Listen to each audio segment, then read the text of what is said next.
Thanks. Okay, gang, I think we're starting to broadcast here. Let me start by apologizing that my wife is not here today. Betty, like so many of the spouses around our Air Force, is kind of all things to all people in both her family and mine. And I have a family health issue that popped up this week in my family, and so Betty, on about a 6-hour notice, jumped on an airplane to head home and take care of one of my family members who's got a serious health issue going on. So she couldn't be here. She wanted me to please offer her sincere apologies for not making it and to thank all of you for what you're doing. But we're going to start with, let's go Patrick Air Force Base first here and see if you guys have anything you'd like to talk about. I'll be happy to answer questions about anything at all you want. If I don't know the answer, I'll make sure I get an email address and we'll get back to you with it. Ask anything, guys, and if you need to be emotional about it, give me the emotion. I can take it. This is Chief Master Sergeant Craig Neary. I'm the Command Chief here at the 45th Space Wing. We'll start you off today with Sea Master Sergeant Rob Musselman. How you doing, General Welsh? I'm the Air Force Technical Applications IG Superintendent, and here's my question. The Military Retirement and Compensation Reform Report that was recently released outlines a lot of potential changes. Does the Air Force have a stance on any of the major initiatives, and what kind of timeline do we expect for implementation? Repeat the first half of the first sentence. I heard the second part of it, but we didn't hear what the beginning was about. I heard the subject. The Military Retirement and Compensation Reform Report that was recently released. Yeah. Okay, got it. Thanks, bud. I heard the rest of it. I just couldn't hear what the topic was and didn't know if we were talking about retirement or about new tuna fish in the commissary or something. Yeah, let me tell you. I'll tell you what we have officially have done as an Air Force and as a department, and then tell you what I think, just so you know. The Commission gave the retirement plan to the Department of Defense. We put together teams to look at every one of the Commission's 15 different recommendations, one of them on the retirement recommendation. And then we made some recommendations to the Secretary of Defense, and he has forwarded some recommendations to the President. The President sent Congress a letter saying that he is generally supportive of some of these things and other things he'd like more time to look at. Relative to the retirement plan, he said, I am generally supportive of it, but there's some details in there we don't really understand because the numbers weren't adding up when we look at the numbers the Commission gave us. And so he said, give us a little bit of time to take a look at it. The Congress then, in the budget markups in both the House and the Senate, has endorsed the general format of this new retirement recommendation, which I'll go through in a minute, and said, we're going to do this, work with us on the details, and they delayed the implementation of this until FY18. So we got 2 budget cycles to go through where we can go back and forth on details. But I think you guys have probably seen the general framework of this thing. The first recommendation said, we start putting matching in at 1% the first day everybody comes in the door. So whether you come out of basic training or you come out of officer candidate school or the Air Force Academy, doesn't matter. Wherever you start, the day you come out on active duty, the government puts 1% matching of your pay grade into this account. And they also, you put a percent in automatically. That's what the recommendation said. And then at 2 years and 1 day into your career, you're now vested, meaning anything that's in this account from that point on, you would take with you. That was the proposal. And then all of the pieces of the proposal were that instead of your retirement account building at 2.5% per year of service, it was only 2% per year instead of 2.5%. So when you retire at 20 years, for example, your retirement pay would be based on 40% instead of 50% of your top 3 years of pay. So that was the big plan. They also threw in a continuation pay, like a bonus at 12 years of service that was intended to keep you to 16 and try and get you to a point where you'd stay till 20. And then when you retired at 20, you got that 40% of your base pay, and you got that out until age 62, at which point you would then get whatever the full amount was. So that's kind of how it was set up. The original proposal said that 2% per year stopped at 20 years. So if you served till 30, you didn't get 20 to 30, didn't add anything. It also only matched your pay at the 2 years and 1 day point. If you could up your pay input into your TSP as much as 5% more. And if you put 5% more of your pay, the government would match 5% more. So you get a total of 6% of government stuff and 5% of your pay going in there every month, which would be a pretty good deal. But that matching stopped at 20 years as well. So if you went to 30, it didn't get any additional. That made no sense to us. So when we saw this plan and Congress wrote into the budget that we're going to go with a 401k matching type of retirement plan, we then said, okay, well, let us work with you. So the chairman just sent a note to Congress this last week. He drafted a letter that I've seen and signed off on and agree with that says there's some things we should change. The first thing we think we should change is that you should not be able to up your matching to 5% until you re-enlist the first time. And that way you actually think through how much of your money do you really want to put in this TSP account during your first enlistment. Because the way the rules are written, if you put stuff into that account and you're not vested, the account goes to the U.S. Treasury if you leave. So there'll be more of your money in there that you can't get.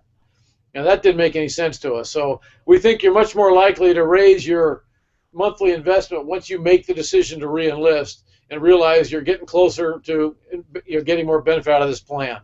So we think we should delay that until the first day of your re-enlistment period. We also said you got to match that 2% per year. It's got to go as long as someone serves. So you can't stop it at 20. It's got to go to 30 if they serve to 30 or to 40. However long they serve, it ought to go up 2% per year. So that the letter recommends that. It also recommends that the matching from the government into the TSP continue for every year you serve. So until you separate, that matching will continue. And I think the Congress is going to agree with all those things, by the way. I don't think they will disagree with any of those recommendations. We also asked them not to tie that 12-year point bonus to the retirement plan because it actually confuses things. That is really not money that comes out of the retirement system. The services are going to have to pay that money out of our O&M funds. And so we said just separate that and give us the freedom to put more into that bonus if we want to keep people in the Air Force depending on how retention and everything else is working out. So they agree with that. I think they'll agree with that as well, but we'll wait and see. They haven't answered yet. So those are the big changes we recommended they make. The Congress clearly is committed to this idea of a matching plan of some type because they want to give the 83% of people in the Department of Defense who separate before 20 years of service some cash to walk out the door with. They believe that is the big benefit of this, and they're committed to doing it. And so what we're worried about is don't reward people who stay less than 20 by hurting people who stay more than 20. We want people still to stay in and serve a career in the Air Force. So the longer you stay, the more benefit the plan should be to you. The break-even point, according to the Commission, is if you invest 3% of your pay every month, once you can make that choice, and you continue that for 20 years, then if the market does better than expected, you may make a little more than you would under the old retirement plan over the course of a lifetime. If it does less, you may make a little less if it doesn't do as well. If you invested up to 5% of your pay, and they put that matching 5 to 6% in there, you would actually make more over a lifetime than the current plan would give you. So but it's about choices you have to make now. If you choose to keep more of your paycheck coming into your pocket and invest less in this plan, you're going to have less in your retirement plan. So the intent on our side is to get all the details from the Commission, make sure we have the kind of the calculator right on this, and then ship out a bunch of examples to you so you can see it. Because whenever they do write this into law, you're going to get a choice. They still agree with grandfathering everybody. So you'll have a choice to accept it or not. For those of you who don't like the new plan, just remember that in the Air Force, there's about 62% of people don't make it to retirement.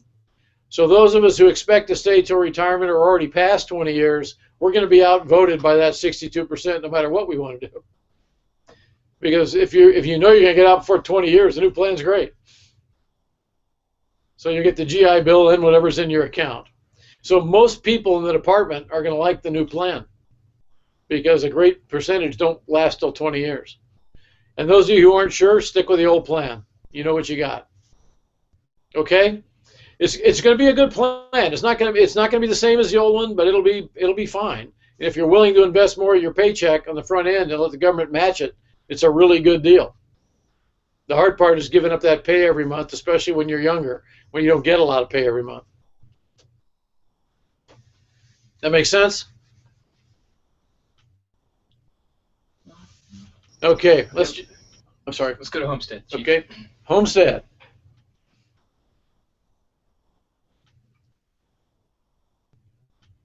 Sir, good afternoon, sir. It's Chief Robinson. I'm here with my recruiters, and we have a question direct from my recruiting station first. Hello, Thanks, sir. Chief. This is Master Sergeant Barry, Air Force recruiter. Question: during fiscal year 15, the Air Force Reserve saw REGAF cut its manpower with force shaping initiatives, only to see REGAF increase higher tenure for fiscal year 16 and adding more of an emphasis on retaining their force coupled with prior service marketing efforts, with rapid changes not even a whole year after force shaping. My question to you, sir, is what is the plan to balance all three air components? Yeah, good question. Let me talk force shaping first. The adjustments to high year tenure and the bringing people back into career fields are not in the career fields that we force shaped in. So this is a different set of career fields, different set of expertise. It's not the same. We're not going back and filling up career fields we just cut. That makes sense? It's important everybody understand that. The second thing is we made a corporate decision this last year that we're not going to cut any more people out of the active force. We can't. We can't do it and still do the job we've been asked to do. So force shaping was to get down to a size Air Force that we could afford to train and operate in FY16. That's why we had to do it in 2 years, because the law takes us back to the Budget Control Act levels of funding in 16. And so we had to do it fast so we could not do things like cancel training, cancel red flags, cancel NCO academies. We didn't want to do all that stuff anymore. And so we force shaped to get down to the force that we can afford. Now, from here on, the Secretary and I's view is we can't get any smaller because the things we've been asked to do right now have got us so busy and stretched so thin, we just can't keep cutting people.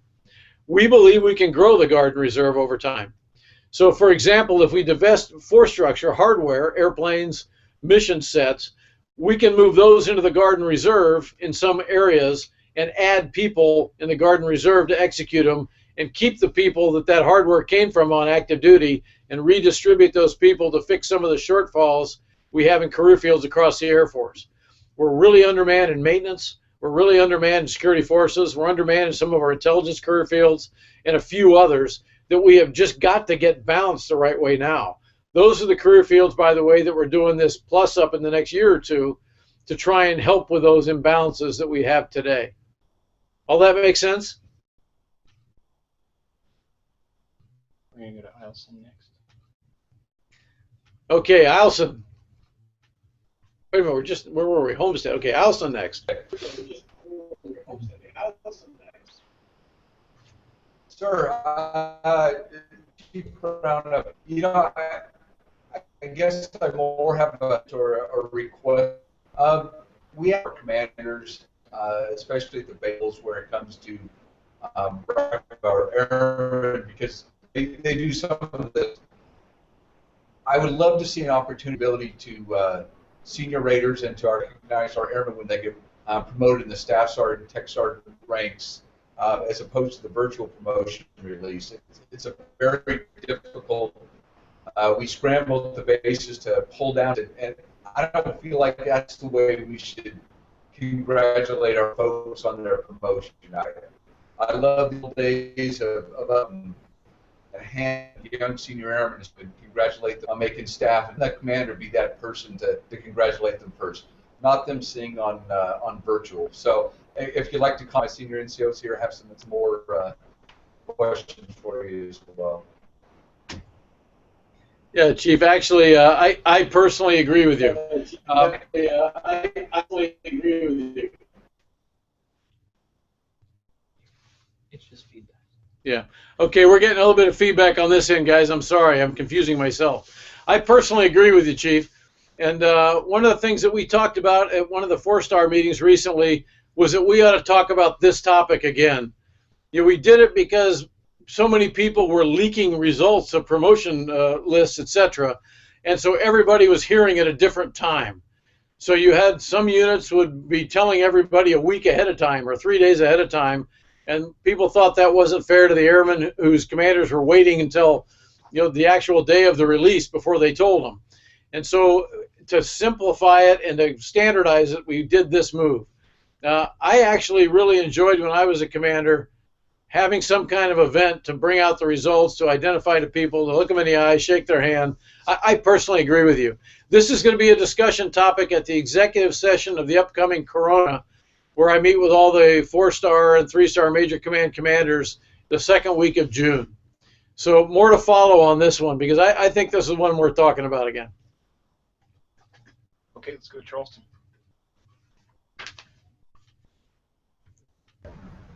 Charleston, any questions from your end?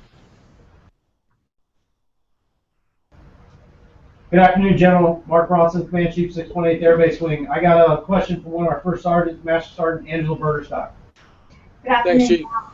Sir. Good afternoon, General. First Sergeant for the 437th Maintenance Squadron.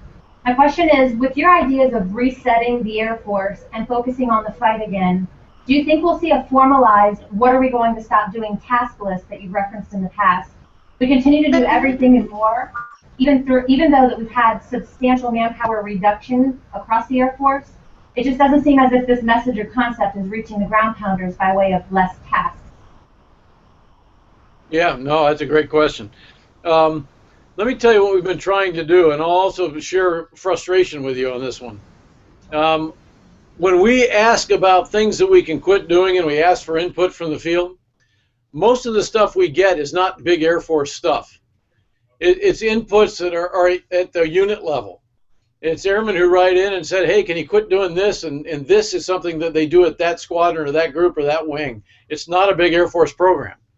There are some things that the Air Force needs to stop making you do, doubling reporting on things.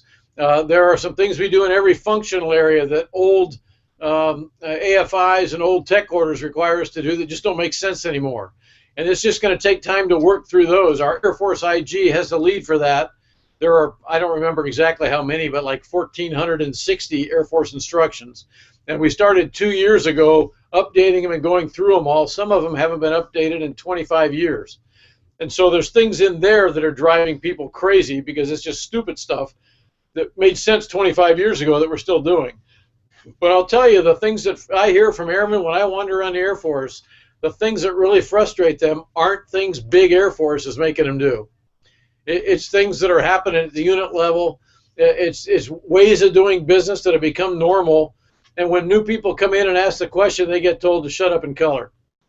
One of the things that when I do all calls, I tell people at every base, remember the first time we opened up the Every Dollar Counts website, looking for ideas from the Air Force about what we could do differently and what we could stop doing. We got 17,000 inputs in a month. And because we got so many, we sent a note back to, I don't remember the exact percentage, but it was about 60% of the people who put an idea in. We sent an email back to them and said, just out of curiosity, why did you go to a website to offer a good idea? And of the people who answered, they all didn't, but of the people who did, it was almost exactly the same answer everywhere. And the answer was, because nobody here will listen to me. That's a horrible data point for the Air Force. And so I talk about that answer a lot. And I can give you example after example after example from bases on things like the quarterly awards program and all the work that goes into it. Things like the way people have to do rosters, the way people work schedules and shift schedules, and they think they have a better way to do it that would save time and give them more free time, but people aren't willing to try them. I just got to tell you, I'm working the top end stuff hard, and trying to make sure that our staff is not creating work that you don't need to be doing. If everybody would work the same from the bottom end, I think we'd probably be a lot happier, a lot quicker. Some of the things we're not going to be able to stop, and we just have to recognize that. Those are the things where we are operationally tasked to do them. We're not going to be able to say, no, we're not going to go take on ISIS. We can't say, no, we're not going to go to Nepal and do earthquake relief. Our PJs can't say, no, I don't want to go do combat search and rescue in Syria if I have to. But that's not the stuff that frustrates our airmen. That the tasking signal is going to stay high, whether we like it or not, and we're going to have to respond to it. That's what we do. But all the other little stuff that we do to each other that our people get bothered by, our commanders and supervisors not making sure that when people are done with their work for the day, they get the hell out of Dodge. Go home. Go be a husband, a wife, a sister, a brother, a best friend, or whatever you are, and have a life. We can do that most places in the Air Force and still do great work. But it takes everybody at every level of supervision agreeing that this is possible, because we have a mindset of, FaceTime's important, and if somebody's still working hard, I better be there, or I look like I'm not working hard. And I sure can't go watch my kids play Little League Baseball, can I? The answer is yes, you can and you should. Somebody will cover for you. And then you cover for them when it's their turn. So I really think that this is going to work only if we do it at the unit level and we continue to push it from the senior part of the Air Force. We're trying hard to do that at our end. But I'd ask you to kind of redouble your effort on your end. And where we find people in the middle who just are afraid to take the risk of making a change, because there are some, I'm not that naive, there are people out there who just don't want to rock the boat or make it look to their boss like they're not trying hard. When you identify those people, go to the supervisors you have in your chain, go to your command chief, go to your shirt, go to a flight commander, a flight chief, or a commander that you trust. Go to people just like you and say, hey, you got to help me work around this roadblock. All you guys know how to do that. Your young airmen don't. And so they get very frustrated by this. And that's who those 17,000 people were. Most of them were younger people. About 90% of the ideas that they sent to that website were for unit level stuff. 90%. Squadron level and below. And about 90% of them were really good ideas. So it was very frustrating for me to read those things and wonder why they didn't just go talk to their boss, their staff sergeant supervisor, and try and figure out a way to get it changed. This is a hard problem to fix because we are used to working harder than we should be working. The whole Air Force is. If I go to the office early in the morning, my team will be in the office 2 hours before I am. I finally convinced them an hour was plenty. They don't really need that much, but they wouldn't believe me. And in the Pentagon, that's just the way it is. We're used to doing it. Everybody expects you to be there. So I never go to the office before 7:30. I can get stuff done, but I just never go because the team will be in there at 5:30.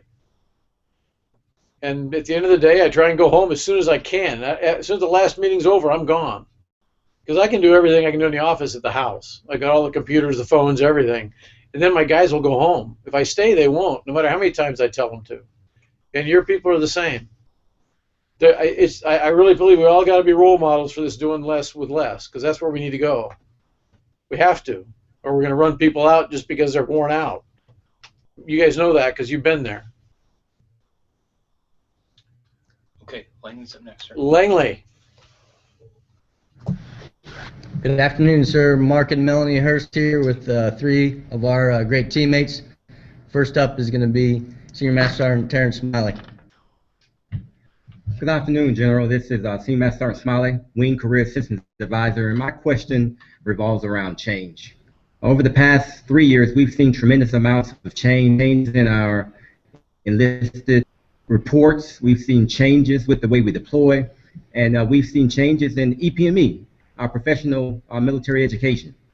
And the question is, at what point do you think we will see a period of normalcy, or we'll get back to a period of steady state operations in the future, General? Well, let me divide this into steady state operations and then steady state personnel policy, rules, etc.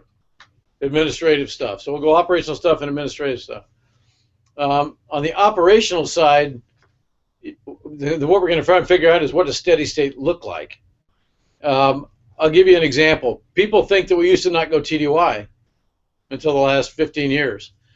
When I was a young guy flying airplanes, I averaged about 230 days a year TDY. Most people are surprised by that, but that was our Air Force. But everybody didn't go TDY. The flying squadrons went, a maintenance package would go with us from our aircraft maintenance unit, but the people who run the base, who manage the big base, they didn't go TDY all the time. So the cops, the supply guys, the force support squadron, all those people who run installations did not deploy all the time. But the mission part of the Air Force has always been an expeditionary Air Force. That's not going to change. When we come out of Afghanistan eventually, when we come out of Iraq and Syria, assuming something else doesn't pop up somewhere else in the world, and we come home in a bigger way, all of our ISR crews, our fighter squadrons, our intel folks are still going to be deploying. Our RPAs are still going to move to somewhere else in the world, do the same work. So part of the Air Force will always be expeditionary. But a whole bunch of the people who stand up bases, who run bases, who defend bases, they will come home, and it'll go back to looking more like before before 2001, and a whole lot more home station training, getting back to being trained and ready for whatever might happen next. So TDY rates will come down in some career fields, not in every career field. So the operational tempo will just go back to a different normal. It's still going to be busy, but it won't look quite the same. The administrative stuff that we're changing hasn't changed in decades. And so what we're trying to do now is take this. Now, let's just talk about the enlisted force for a second. We can talk officer too if you want, but let me just talk enlisted force. The reason we started a lot of this change is because there is a truism under the WAP system that I just flat don't agree with. And that truism is that if you're a tech sergeant, if you're a really, really, really outstanding tech sergeant, you will get promoted at exactly the same time as a really, really, really average tech sergeant. And in an organization that is working harder and is deploying more and is operationally as relevant as the Air Force, that's wrong. We need our best techs to become senior NCOs as fast as we can get them there so we can use them longer to lead the Air Force. That's my belief. And by the way, everybody knows that this is the way it works. It doesn't mean we aren't promoting good people to Master Sergeant. It just means we're not moving our best people forward as quickly as we could. That's why when Chief Cody came on the job, I said, Chief, look, we should be a performance-based Air Force, not a time in service, time and grade-based Air Force. And so let's take a look at a Master Sergeant promotion board, because we should be able to manage the numbers at that level. Be a lot tougher at staff and tech. But at Master, you should be able to manage the numbers enough to do a board like the Senior and the Chiefs board. And so figure out how we can do that. I'd like you to run a shadow promotion board for Master Sergeant.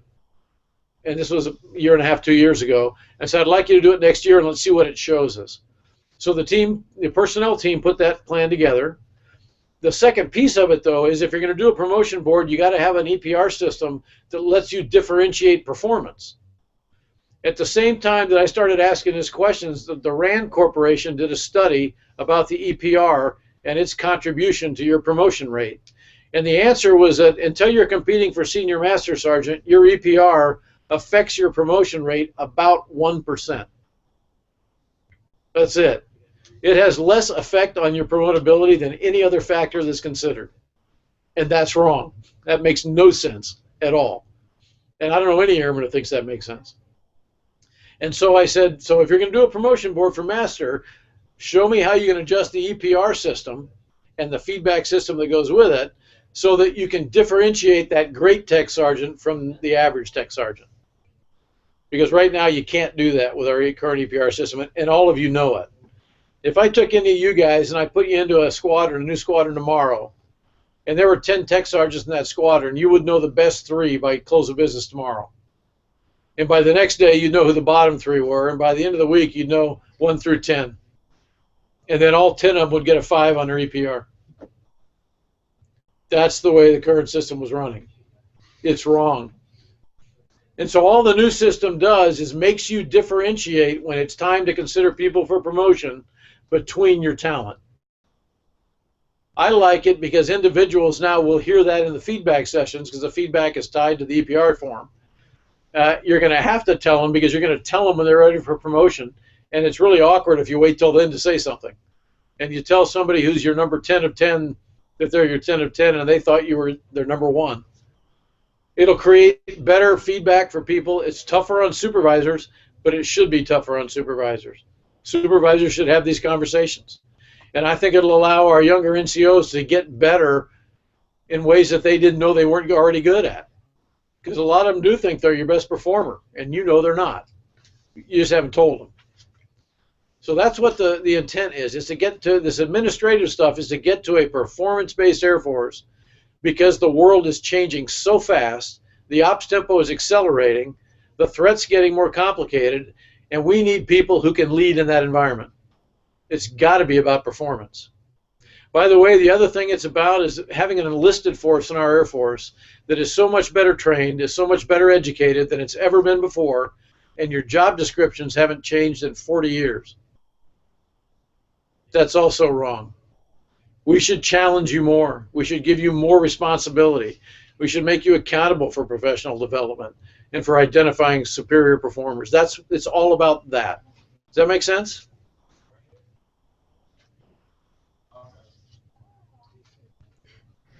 Yes, sir. It definitely makes sense.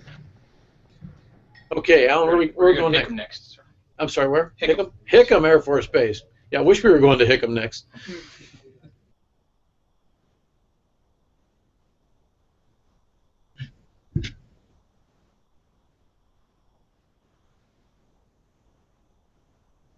Great, thanks, sir.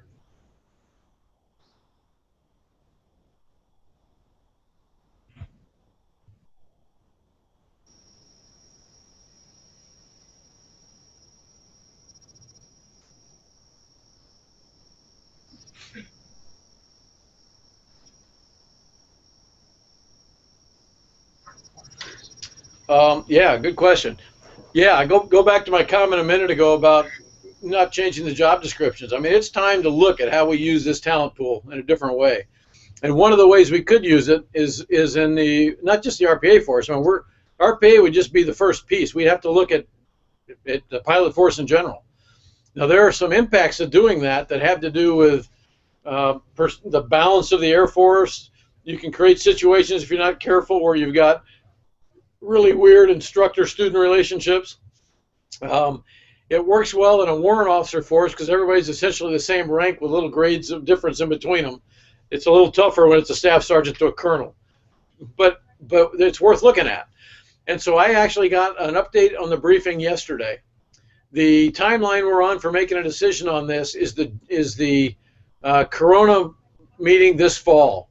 So at the June Corona, I asked them to come back with some specific details about things like what exactly would the composition be of a test class if we started a test class about a year from now.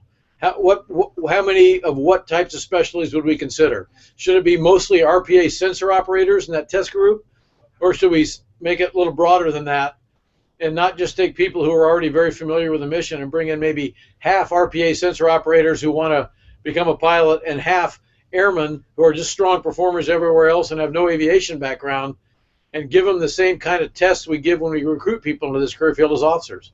And the ones who score best, we put some of them in this first test class.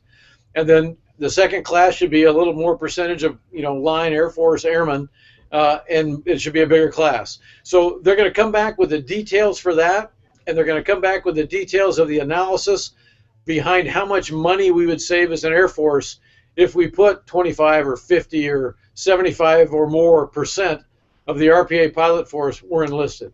Because the life cycle cost of a tech or a master is much different than the life cycle cost of a lieutenant colonel or a colonel.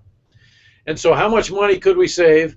And the other thing I asked them to come up with is what are the people-related issues that would come up if you did this. For example, you might be really excited about being an RPA pilot and going into it and getting an aviation bonus and all that as a staff or a tech.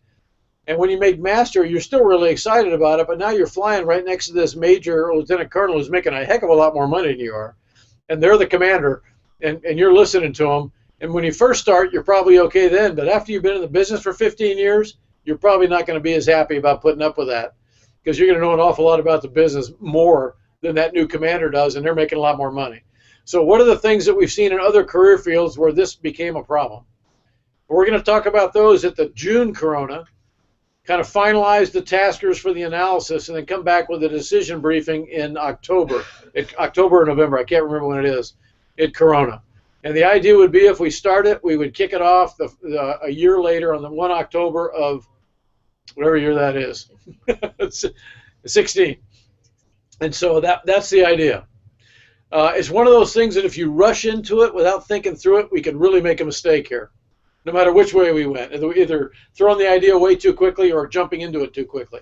So we're being pretty deliberate in the planning because we want to understand this. But here's what's not a question. Can enlisted members fly RPAs? Oh, yeah. I have no question about that. Okay, let's go to Patrick, sir. Patrick. Hello, good afternoon, General Welsh. I'm Master Sergeant Curbo, Flight Chief of Diagnostic Imaging. My question to you is, with the advances in technology and the high use of UAVs, where do you see the value by spending more allocated funds on manned fighting platforms? And is the A-10 debate part of that conversation? Yeah. No, let me eliminate the second thing first. All the A-10 discussion is about is prioritization of requirements. When the Congress passed the Budget Control Act, it took $20 billion a year out of the Air Force's budget. $20 billion a year. I'll give you an idea in a minute of what that means to us in a one-year period. And so what it meant is that we had to cut $20 billion each and every year. And what we did is took a look at what do the combatant commanders want us to buy, because our job is to build the force that they need, and they give us our priorities. We don't establish those. So we went to the combatant commanders. They walked through our different mission sets. We walked through the airplanes and the people and the type of capabilities we have where we provide them those things, and we said, what are your priorities? And then we cut based on their priorities or where their priorities were not. One of the things that is not on their list at all is additional CAS capacity by keeping the A-10. It's not an Air Force prioritization, it's the combatant commander's prioritization. We would all like to keep the A-10. I don't want to get rid of the A-10. But we've got to cut $20 billion from something every year from here forward. And when we prioritize everything else we're doing, this was lower on the priority list than other things that the combatant commanders want us to fund. I've spoken directly with every combatant commander each of the last 2 years. They've seen every decision in our budget, and they unanimously agree with this priority order.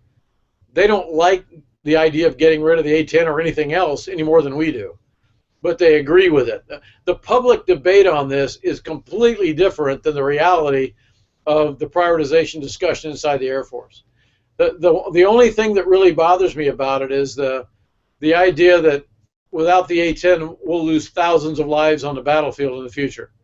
You guys need to know that over the last 7 years, we have flown about almost 160,000 CAS sorties. Of that number, about 120,000 of them were flown by airplanes other than the A-10. 80% of them were flown by other kinds of airplanes. And we have not lost thousands of lives on the battlefield as a result. It's just not true. Now, do we want the A-10 for the danger close fight? Yeah, we do. But we don't have enough money to keep everything. What the combatant commanders tell us is that here's the priorities we want you to follow. So as long as Congress keeps funding the A-10 and leave it in the budget, that's great with me. But if we have to cut other things, the combatant commanders won't like the decisions.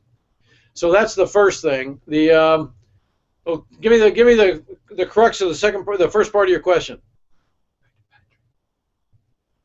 Can we go back to Pat? What did you say? Yeah, repeat it.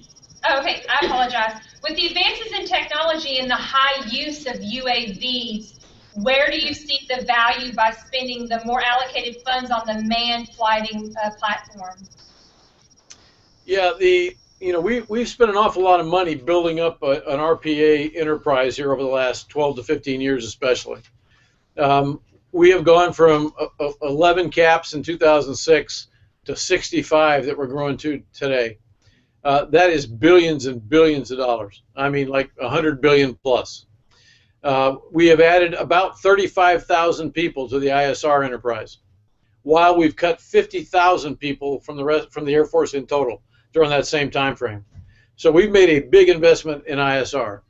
What we have not done is dramatically reverse the percentage of manned versus unmanned aircraft in the Air Force. The percentage of unmanned is below 10%. It'll probably stay below 10% for a while. We do not have the type of sensors that can replace your brain or your eyes or your ears. We haven't figured that out yet. And as a result, having a human in the warfighting loop remains critically important. For some missions, you can do that remotely with a human in the loop. But for other missions, you really need the on-site, on-scene situational awareness that can interpret the battle space and make the right decisions based on everything that's going on. And so if I took you and I put you in an airplane and told you to close your eyes and flew you in the middle of a battlefield and then said open them, you would know more about what was going on around you in terms of situational awareness within the first 5 seconds than an RPA operator would be who'd orbited over a specific target, except for the target they were focused on. Almost instantly you'd know more. So it doesn't make sense to take humans out of the warfighting environment. By the way, there are other missions I don't think you're ready for the RPA to do yet. You probably wouldn't put your family on one to go on vacation. You probably don't want one flying nukes around. I mean, there's just some things we're not ready for yet. So RPA should be used for the missions that it makes sense to use them for. If you compare a U-2's time on target, because the human in the pressure suit is kind of limited to 12 hours, and then they just got to get out of the airplane, as opposed to a Global Hawk, which will stay there for 36 hours doing the same thing. It doesn't mean it can do everything the U-2 could do, because you take the human away from the platform, but you can do things in that environment with an unmanned platform you just can't do with a human in it. Those are the places we ought to be spending money in the RPA world. The big thing to remember about RPAs is we're at the right flyer stage. We have just started this business. They're going to get more and more cosmic. They can't get more and more expensive. We can't let them do that. We got to look at different and innovative ways to use them, like Airmen have been doing for the last 15 years. Some of them are going to be nanotechnology and swarming groups with autonomous control systems. Others are going to be controlled by an F-35 with a pilot in the loop and a whole bunch of little wingmen that they launch out into the battle space doing jamming, strike, intel collection, all kinds of things. And the world's going to change in the remotely piloted aircraft business dramatically over the next 20 or 30 years, and we'll be at the front edge of it. It's an exciting business. Okay, let's go to Homestead. Homestead.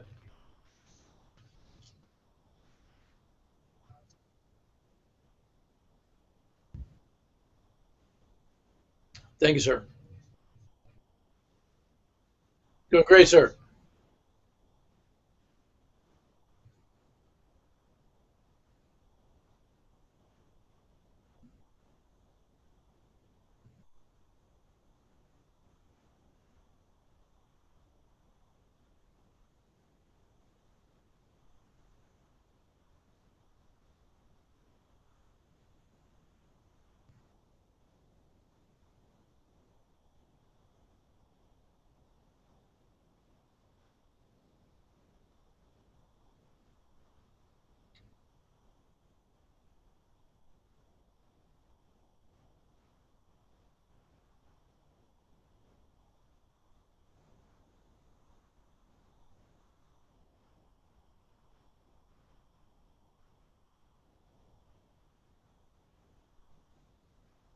Yeah.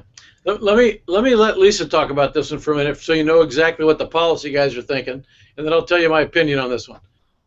So as far as promotion, I think it is, it will always be tied directly to promotion when you are competing at your higher ranks, because that's what we expect of you at that rank, going to senior and chief. But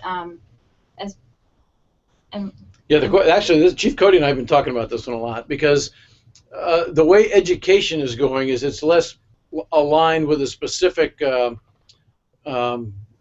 curriculum of training and thought in a particular area, as opposed to a little broader approach to getting a degree in that area.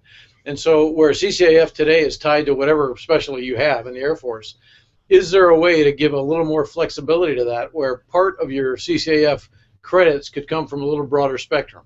We do it a little bit when you look at the verbal side and the writing side, and there's options within that as to how you get the credit.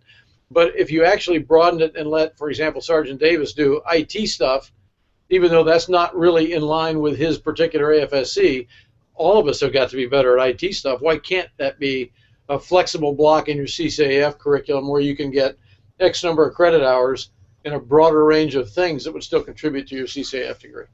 That's the question you're asking, isn't it, Sergeant Davis? Yeah, Chief Cody and I have actually been talking about this. I think it's something definitely worth looking at. Yeah, I think it's something worth talking about. I tell you what, Sergeant Davis, I'll take this and talk to Chief Cody about it, and we'll get Senior Thomas will take it back to the A1 policy guys, And I'll raise this as another executive session item at Corona here in about 2 weeks, okay? Here in about 2 weeks. Okay. Yes, sir. Eilson.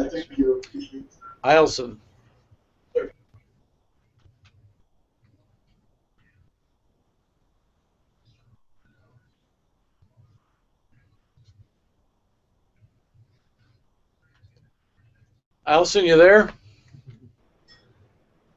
Eilson, you there? Sir, can you hear? We got you now. I have Master Sergeant Kerry Franson from.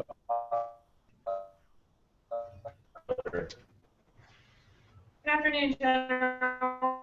Sending airmen home when they, the end of the reality in a maintenance career field is a 10 to 12-hour shift, and that was even before we lost a lot of our manning. When I send my NCOs home for the day, they're still expected to prepare for a PT test, do volunteer work with their airmen, get an off-duty education, and now they're expected to do 504 hours of PME in their off-duty time, in addition to taking care of their families. Are you concerned about the NCOs are taking on? Yeah, I am. Some of the things you said, I wouldn't agree that they all have to do all that right now. I think the idea is to spread this stuff out in a predictable way over your career, so they're not worrying about doing 504 hours this week. The idea is figure out exactly what needs to be done when. The balance on the PME stuff of the online versus the residence, for example, is intended to give them back time with their family by not having to be TDY for as long to attend some of these courses, and figure out what is the minimum amount you can do in the online version that is not the same thing that's taught in the residence course, so that you're prepared for the residence course and you get time back from your deployment and TDY to go do this school. Now, it'll take us a little while to get that balance right. I mean, clearly it's going to. And part of the problem at the front end is we don't have the right faculty in place at Gunner to build, we didn't have it, we're getting it now, to build the curriculum in a way that is good, it's interactive, it's something you enjoy studying, as opposed to making it like a super CBT, which would be like shoot me in the head time. And so we actually took about 90 student years of officer PME away from the officer side in order to pay for an expanded faculty to build online curriculum for NCO PME. It's going to take us a year or two to get the whole team in place and to change the game, but we want our online education to look like any university in the countries now. That's where we're trying to go. And it'll include options for online master's degrees, bachelor's degrees, everything, and everything should be linked together so when you do something, you get credit for it. And it applies to more than just one thing. So if you just talk PME, we're trying to go to the place where you have less demand on your time/TDY days, that you could get more time back with your family. The other stuff, the demand signal you talked about, I thought was interesting because a lot of the stuff that you mentioned, for example, volunteer, we expect them to volunteer. Actually, what I started this out talking about in the EPR system was promotion is about job performance. It's not about who volunteers the most. I think it's wonderful if people have time to volunteer. I think it's great if they believe that's important and they want to do it. But what I'm looking for is an Air Force that values job performance above all things. So if you have things at the unit level that drive your people to feel like they must volunteer, even if it's hurting their family time, then you guys need to change whatever's driving that. Because the big Air Force process is not doing that. That's one of those unit level things just because it's the way we've always done it. Here's what drives it. Let me give you an example. Your quarterly awards program, you have boards probably at your base, don't you? Is my guess. You can give me a heads up, thumbs up or thumbs down if you do or don't. Do you have boards for your quarterly process, your quarterly and annual awards? And of course you have the rehearsal boards. You've got you got to put the packages together before the boards meet. Everybody's got to dress up and look good. You probably don't nominate airmen who look goofy. You probably don't nominate airmen who speak with a lisp because they're not going to get past the board. Doesn't matter how good they are at their job. And you're going to tell your airmen if they want to win, they better go volunteer because that board is going to give them points for volunteering. That is not an Air Force requirement. It's just something that's always been in place and we just keep doing it. When I was the wing commander at Kunsan, the first quarter, I watched our senior NCOs spend an unbelievable amount of time on the quarterly awards process. Now, some would argue you don't have much else to do at Kunsan, but it was thousands of man hours. And so the second quarter, I told them, you can't do boards this quarter. It's all verbal. And it's a 10-minute presentation at the squadron level by your supervisor to your squadron commander and command chief. The individual never appeared before anybody. And then the squadron commander and command chief had to take to the group level for the group board, which was the group commander and the group chief, and they had to do a 10-minute verbal presentation on their nominees. And then the group commanders had to do the same thing at the wing level. No airman ever appeared anyway. No form was ever filled out. And interestingly, a couple of things happened. The first thing was that the commanders at each level and their chiefs really got to know the airmen that were being nominated, because they're the ones who had to talk about them. The second thing that happened is different airmen got nominated and different airmen won.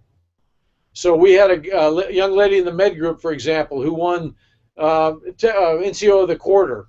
She had gone to the board like 3 times previously at Kunsan because she was fantastic, but she spoke with a lisp, and she was very nervous about it, and when she got to the board, she would just implode, and she'd get 0 points in the communications block, and she had no chance.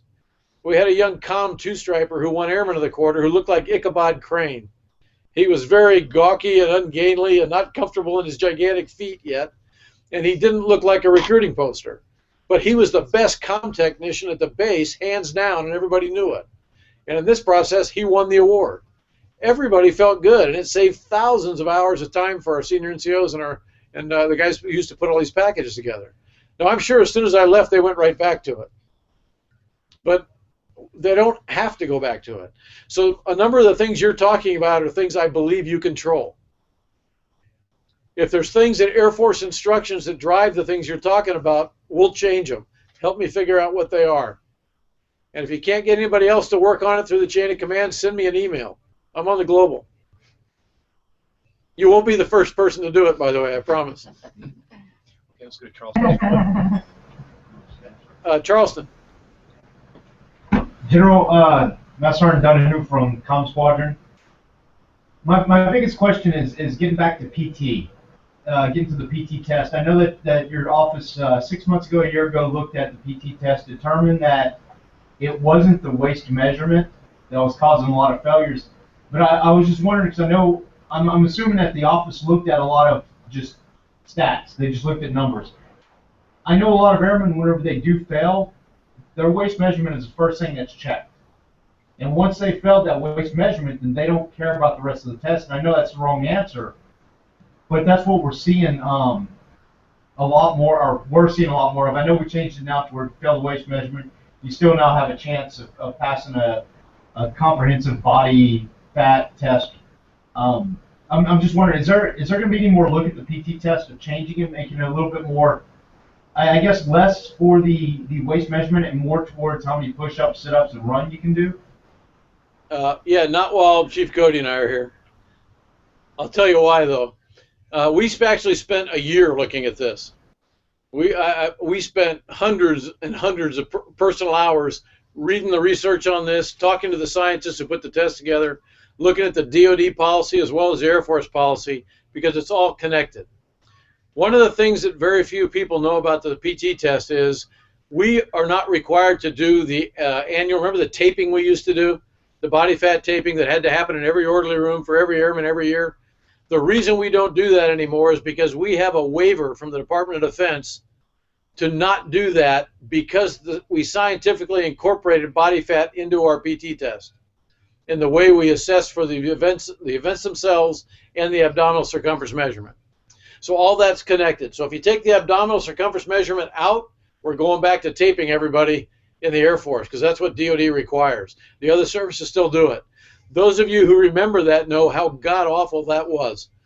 It was impossible to manage. It was an unbelievable additional duty for people, and it really caused huge pain and suffering everywhere. It was just hard to do. And so what we did do is add back in the ability, if your abdominal circumference was too large, to go get taped, and if your body fat was fine, then don't worry about it. Your commander can just write that off and go, not a problem. They pass. Here's the statistic that came out of our look at abdominal circumference. Because, guys, I'm not a skinny guy. Abdominal circumference is something I got to think about. It keeps me working out. And I'm old enough now that working out's really getting tiring. You know how many people have been kicked out of the Air Force for abdominal circumference only? Here's the number. Actually, there have been a couple. But of all the people who've taken the PT test since we started it, the percentage of people who have been kicked out of the Air Force because of abdominal circumference only is 0.00003. I mean, and all of them failed it at least 4 times. I mean, it is an infinitesimally small number. So the idea that people get kicked out all the time for abdominal circumference and nothing else is simply not true. People who fail for abdominal circumference, the great percentage of them fail something else as well. And what they end up having trouble with is passing everything. So we looked at this from every angle possible. We talked to everybody who wanted to throw out an opinion, people who were critical of the test, people who were supportive of the test. And I'll tell you this, I got to the bottom line of abdominal circumference is not a reason to change the test. If you change the test, we could look at that, but it's not a reason to change the test. Because in general, this PT test has changed the fitness level of the Air Force. For those of you who've been in long enough, and some of you have been, how many times did you go to a gym at 5 a.m. 15 or 20 years ago and have trouble finding a piece of equipment? Oh, by the way, you couldn't get into the gym at 5 a.m. 15 or 20 years ago because it didn't open until 7:30 or 8. And there were only about 10 people on every base who were muscle heads who were in the weight rooms. Everybody else did intramurals. It is a completely different fitness culture, and you can tie the start to the PT test. So in a big scheme of things, it's done a great thing for the Air Force. And so screwing around with too many of the details doesn't buy us a lot. It creates pain, and I don't think it changes the individual results that dramatically. And this is from a guy who worries about the abdominal circumference measurement every year. Okay, let's go to Langley, sir. Yeah, back to Langley. Good afternoon, sir. My name is Senior Master Sergeant Ken Repair from the 633rd Air Base Wing, and my question is about the DSD process. Since inception of the DSD process, many airmen are challenged to perform in special duties they don't initially want to do. However, leaders recognize their potential and steer them that way. Do you feel, from your perspective, that the process is meeting the Air Force's initial intent? Yeah, very good question. Thanks for asking that. Yes, I believe it is, and Chief Cody believes it is, and all of our major commanders believe it is, especially those who have some of these specialized duties working in their command. If you talk to General Rand at AATC, he probably has the majority of them working in his command. He is a huge fan of the new process. But here's something that has changed, though. The first cycle, we had a lot of people who were non-volled into jobs, because we were looking for real talent, and the people who signed up were not people the commanders thought were the best people available for the jobs. Volunteerism is still really important, but you can't volunteer without good job performance and expect to be considered. And so the first group of people that went to some of these jobs, whether it was women going to BMT as MTIs when we tried to bump up the numbers, or it was other airmen who got put in to do other duties that they really weren't excited about compared to what they would have preferred to do, but their performance was such that their commanders nominated them, they really didn't want to go to these jobs. And if you talk to them, like I've had the privilege of doing, as has Chief Cody, when they first got there, they were all going, oh man, this is not what I wanted to do. I'll do it, and I'll do my best, but I wish we hadn't gone this way. If you talk to them at the end of these jobs, or you talk to them a year into the job, they have changed, most of them have changed their tune completely. They see the need for the outstanding performers to be in these jobs. They feel like they've made a contribution to the Air Force in the jobs. They'll tell you they think we have their jobs right as far as which ones ought to be on this list. And they'll also tell you that looking back on it, they should have volunteered. And the big trick, though, is going to be, do we in fact reward good performance in these jobs in a significant way when it comes time for promotions, etc.? That's going to be the test. Because if we do, this will become something everybody wants to do. If we don't, we'll have the same people concerned and complaining until they get in the jobs and they're convinced it's a good thing. But the people who are going are doing great work. And so the gaining commanders believe we got it right, if nothing else. We'll see over time. We are willing to adjust this every year, by the way, to try and make it right. And these guys know that on the policy side, Chief Cody tracks this pretty closely. And there's lots of discussions that I'm sure Lisa's been part of, that should we adjust this? Should we change it for this career field? Should we add a few more here or a few less here? We had a problem this last year in that some of the nominees that came in were people who had administrative action against them in the last year. And the commands forwarded them as nominees for these jobs. And I went through the roof. They may be great airmen, and maybe if they were a couple of years past the administrative action, they should be nominated again. But in this rating cycle, they had administrative action taken against them, and now their commanders are sending them forward for these kind of jobs. That will kill the idea that this is an elite group of people. So we got to be very careful about letting that happen. So we made a little bit of an adjustment there. But Lisa, anything else you'd add on this one? We currently have a DSD working group that is scheduled to meet on the 4th of June. That'll be led by Chief Cody to relook at the process, to make tweaks where we need to make tweaks. It is something that we are always looking at, and we're always improving, and hopefully it will be the best program that it could be in the way it was meant to run.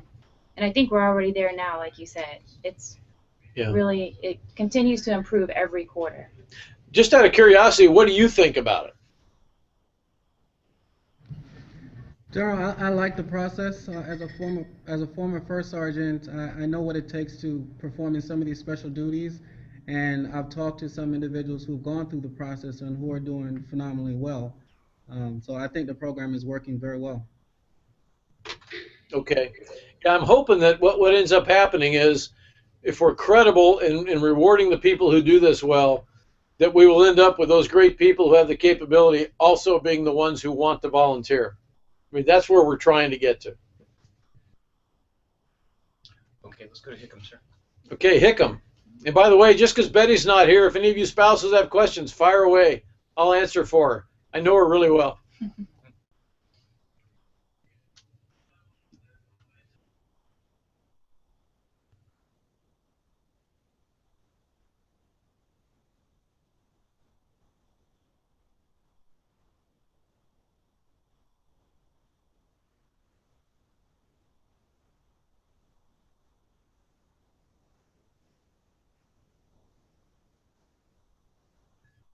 Ooh, great question. Let me talk about unit level facility security and people security, and then let me talk policy and kind of the broader, how do you keep track of the overall threat. At the unit level, the thing I get asked most about is, why can't I carry a weapon to work? I get asked this everywhere. And everybody points at Fort Hood and says, hey, look what happened. If more people have been packing. By the way, I'm from Texas. Everybody in my family is packing all the time. So I'm used to this question even at home. The problem is, if you brought your, we have a lot of people who have a carry license. They have a weapon in their vehicle, but when they come to work, they have to take it out because they can't wear it onto the base. So all the services have this issue. The problem is, if you bring all your weapons onto base just in case there's an active shooter, all of a sudden everybody with a weapon becomes a threat to every security member responding. So if the security forces or the MPs on an Army base respond, and you're sitting by your car with a pistol in your hand holding it out, you may die. They don't know who's who. They don't know who's the actual shooter, and they're going to suppress the threat. And so if you're a security forces member, you really don't want a whole lot of people pulling weapons out of their back pocket or out of their car when they hear a shot. It's also very difficult to figure out in many active shooter situations, how many shooters there are and who they are. The typical one where you have some guy walking around in full body armor and a mask with a weapon makes it a little easier, but they don't all look like that. Some of them, they take shots, they walk down the hall, and they're hanging a pistol by their side. You don't even see the weapon. And if somebody else has a weapon in their hands, they would become the obvious threat. So we got to be careful about creating a problem for security responding to a situation like this. And I think that's a valid concern of our security guys. One of the things we have done is approved people who are trained in security response and people in certain workspaces that are removed from normal security workflow patterns to carry weapons at work. And they're trained by the security forces. They're built into the response plans. They'll have a radio available in their workspace, so they're connected to the security response. And so those workplaces that are removed from where the cops usually are will have the ability to defend themselves if something went wrong. So that plan is being developed, which I think is a kind of a good compromise position. When it comes to the greater threat to families, people living downtown, you know, the recent list that ICE has put out with 100 names on it, had people's home addresses on it, that's scary stuff. Now, a lot of those addresses were wrong, by the way. They were old houses, or the name didn't match. But whoever lived in that house is now concerned. That was not tied to any specific threat. It was all stuff that was gained but just by internet research. But the list came out, and people kind of got surprised a little bit by it. Everybody on that list was contacted by Air Force OSI if they were in the Air Force.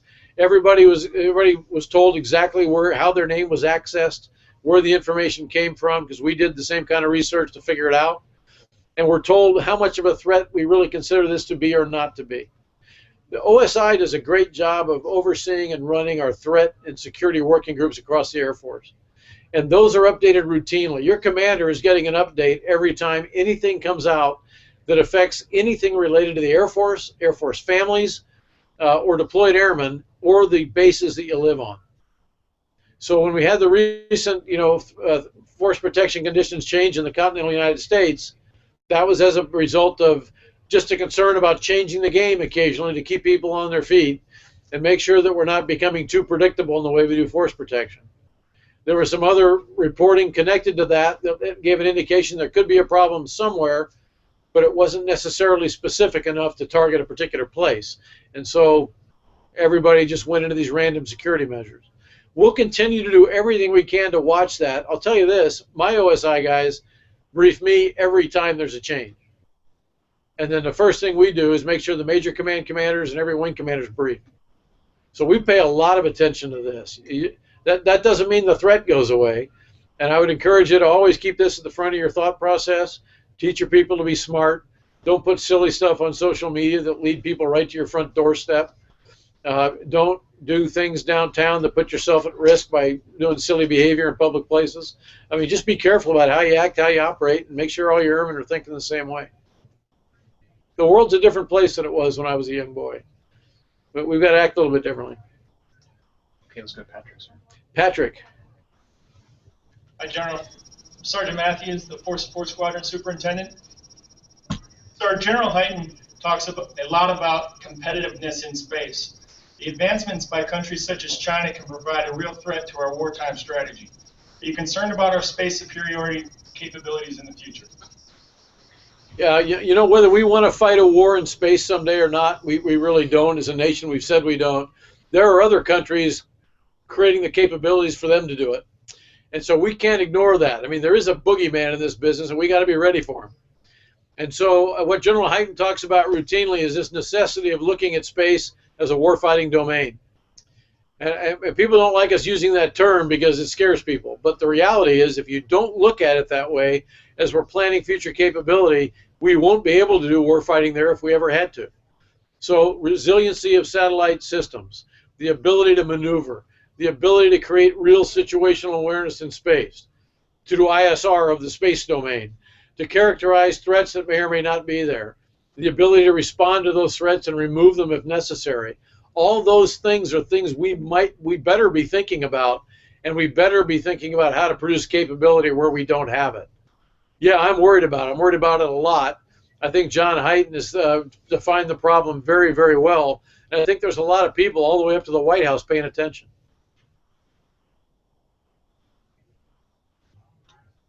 Okay, let's go to Homestead. Homestead.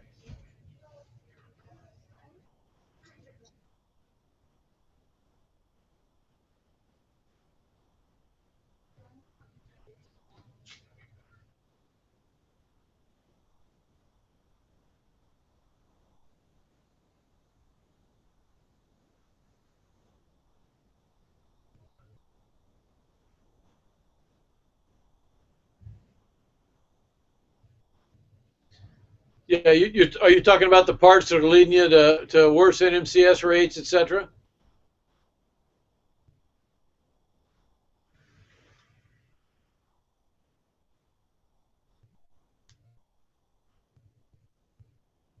Homestead, I lost you a little bit.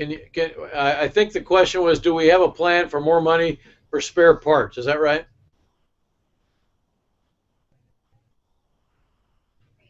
All right, let's come back down. Homestead, I'm sorry. We'll come back to you. We're not hearing you right now. We'll come back to you in a minute. Let's go to Isles. Ilson. I have seen Master Sergeant Terry Dale. Good afternoon, General. I'm currently an ALS commandant. My question kind of goes back with the new system and percentages, get the highest rating. I have a staff sergeant right now who are instructors. What has been, I guess, taken into consideration for the differences between AFSCs within a squadron? My staff sergeant does a totally different job than other staff sergeants in the squadron. And even when I go back to LRS, I've got men in that best at their job, and there's airmen as well. Your vehicle maintenance, the AFSCs within a squadron. When you've got the best and the best and the best, who gets the highest rating? Did you catch that? I didn't. Yeah, I'm sorry, guys. You broke up. You broke up pretty badly on that one. Let me take a second here and see if we can piece together what you asked, so you don't have to repeat the whole thing. I think they were talking about the percentage, kind of the quota, or when they're rack and stacking, whether they take into account in their same squadron different AFSCs, because in her, as the ALS commandant, has multiple AFSCs, the staff sergeants do different things. Then when she's back in the LRS squadron, they do different things. Is this in relation to force distribution? This is for the EPR stratification. It's the force distribution. The stratification. Well, she's talking force distribution because of the rank structure. The problem is, I'm not sure. In an environment such as ALS, they all work for her, so she'll stratify her folks as she would. If she's not a member of LRS, let's ask her if that's the question. Yeah. Was the question that as you're in the ALS, who stratifies the people there because they come from all different AFSCs? Is that the question?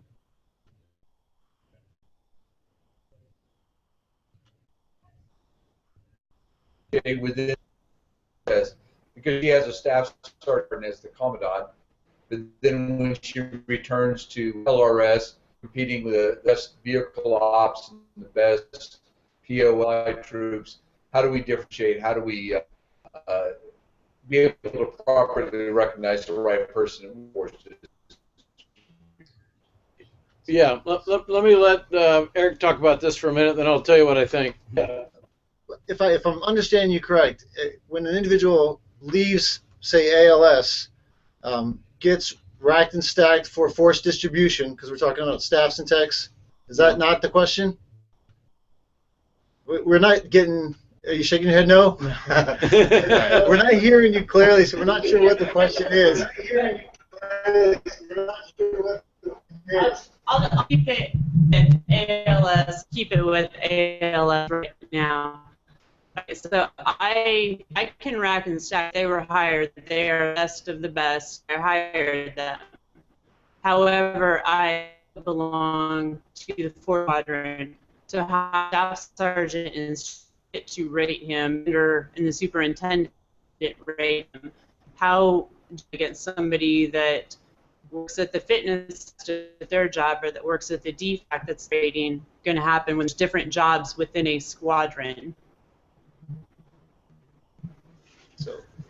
So given a force support squadron, you're asking how different AFSCs, such as a 3S or a 3M or an ALS instructor, will all funnel up for force distribution to the commander. How is that commander to rack and stack those individuals? Is that the question? Can we get a shake? Head nod? Okay. Like the general said earlier, it's about performance, and that is the focus of the new enlisted evaluation system. It's all about performance. So if an individual who is in the DFAC, you've got a 3M in there and doing a phenomenal job, doing the best of the best, and that individual has racked and stacked and earned that force distribution, which which earns that must promote or promote now, then that individual will get it. It should be regardless of AFSCs within that unit. And FSS has been doing this for a while. Obviously, the force distribution limits who gets that far right marking, but it's still based on performance. And as the general said, that's going to be the focus going forward. It's about performance in the job. But, by the way, we do this now on the officer side of the house. The senior rater rates officers from every different specialty, and they come together at the senior rater level, and you have to rack and stack them across all those specialties. It actually works very well. It's a different mindset. Senior raters have to get more involved with their people. They have to know them better. You've got to really have a chance for supervisors to come talk to you and give you discussion about their folks, so you get a feel for who are the best performers. But you now have somebody who's a trusted agent in the system who is going to help stratify people for that promotion board. We couldn't think of any other way that you could do it without it looking like what we have now. Okay, let's go back to Homestead, sir. Okay, back to Homestead.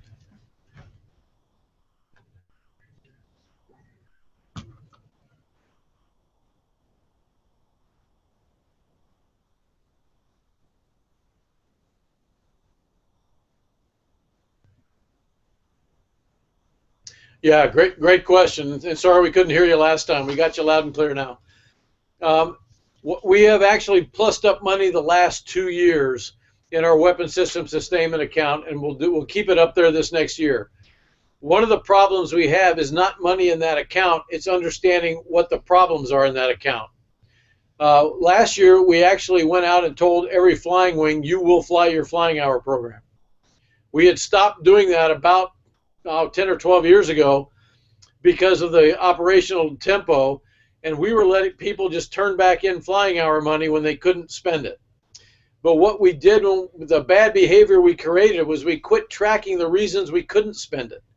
And so Air Force-wide, nobody was consolidating the reasons that you at Homestead or the guys at Hill or the guys wherever couldn't fly your F-16 flying hour programs.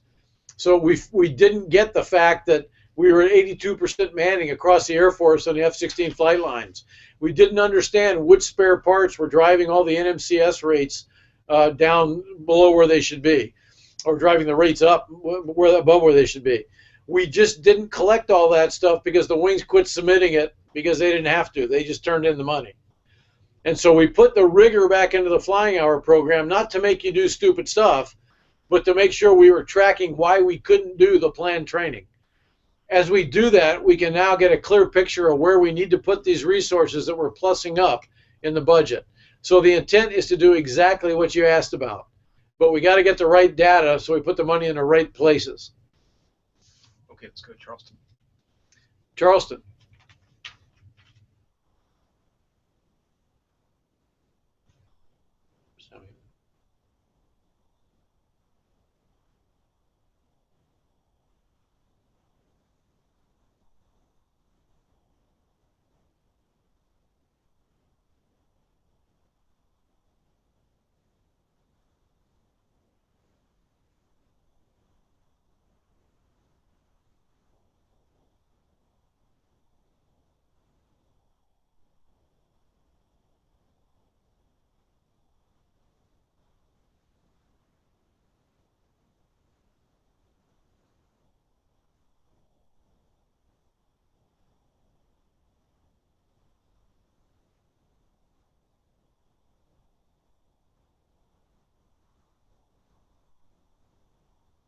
Yeah.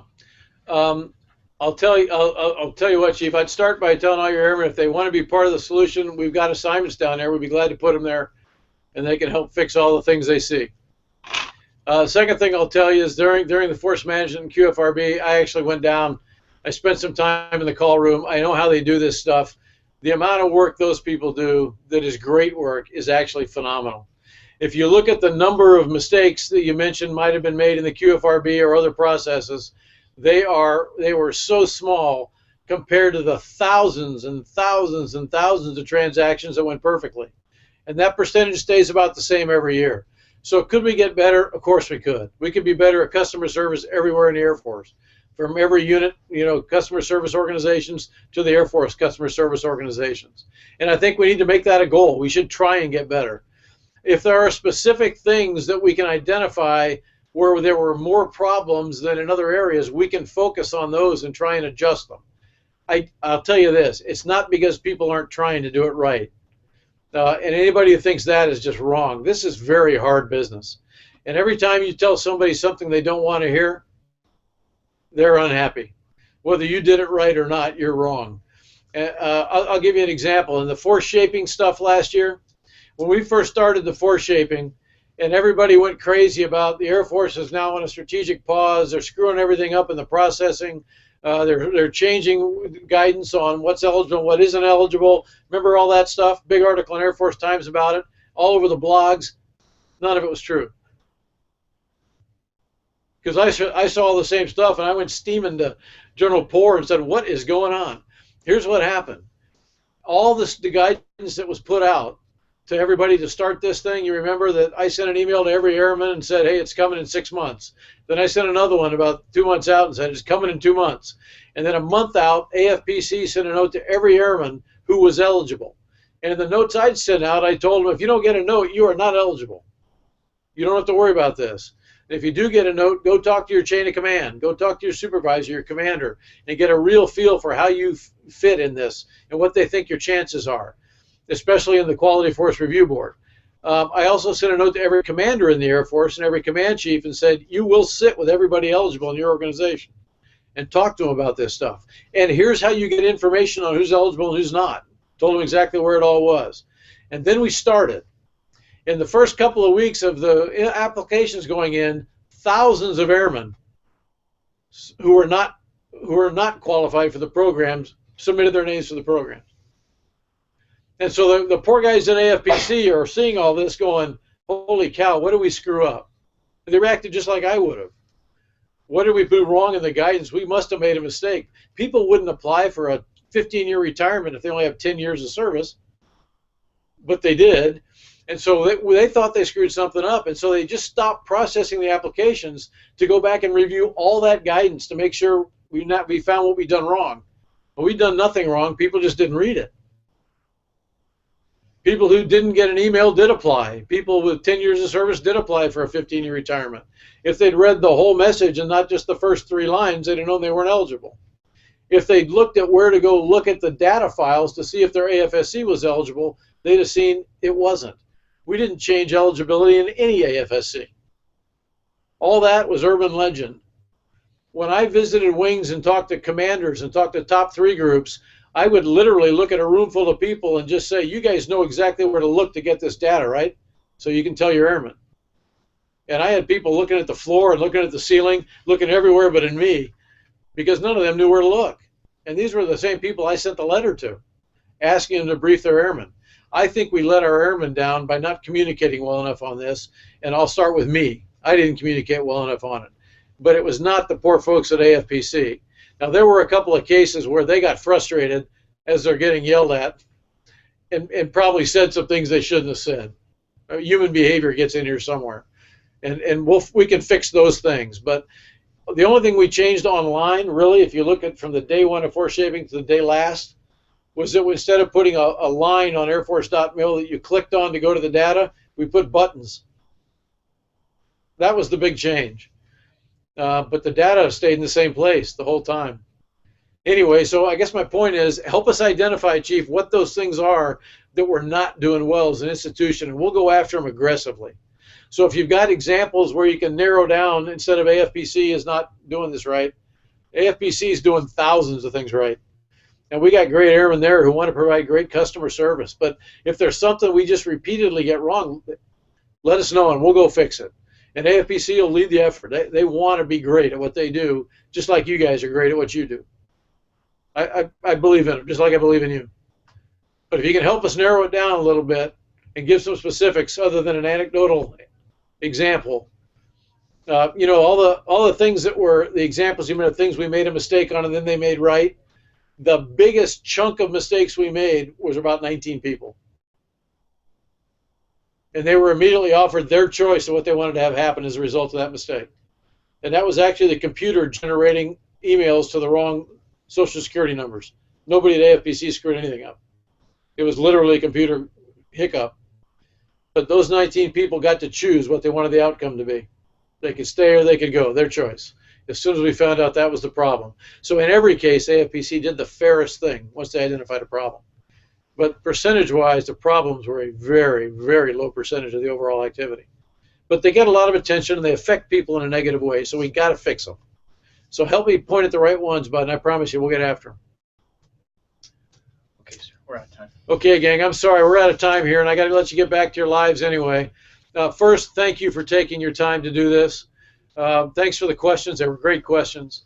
Secondly, I'd like to thank our A1 folks here for joining me. Guys, thank you for taking your time to be here and for everything you do to support these great airmen. And third, and most importantly, just thank you for what you do.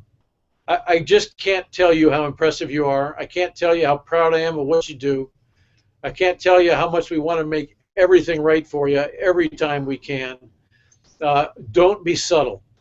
Don't be upset about something, concerned about something, and not scream at your chain of command about it. That's why we have chains of command. And if you find a roadblock in there and you just think, especially you guys, because you know what's real, what real problems are, if you can't get past commanders, senior leaders, whoever, and you can't figure out how to get at a problem that's negatively affecting your airmen, send me an email. Just send me an email.